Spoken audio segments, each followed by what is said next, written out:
Welcome to the Slop Farm. Enjoy the video. You begin by checking essentials. Confirm the Chromecast model and firmware so you know which steps apply. Plug the Chromecast into a stable power source and an HDMI port. Using TV USB power often causes resets. Once done, make sure your phone or computer is on the same Wi-Fi network as the Chromecast, otherwise casting fails. Restart the router and the Chromecast power to clear transient network issues, because many problems come from IP conflicts or weak Wi-Fi.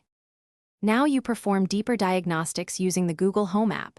Open the device card and check connectivity, signal strength, and firmware updates. If the Chromecast won't appear or is frozen, perform a factory reset by holding the physical button until the LED blinks. This clears corrupt settings. Once reset, set up again and test casting from a second phone or laptop to isolate whether the issue is the original device, your account, or the home network.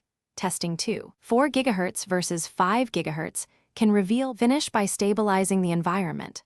Update your TV firmware, try another HDMI input or an HDMI extender to reduce electrical interference, and ensure router features like AP isolation are disabled so devices can see each other.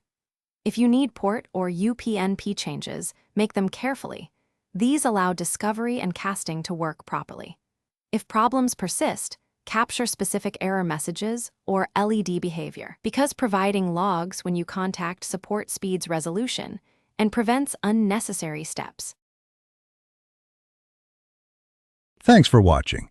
Consider subscribing if we helped you today.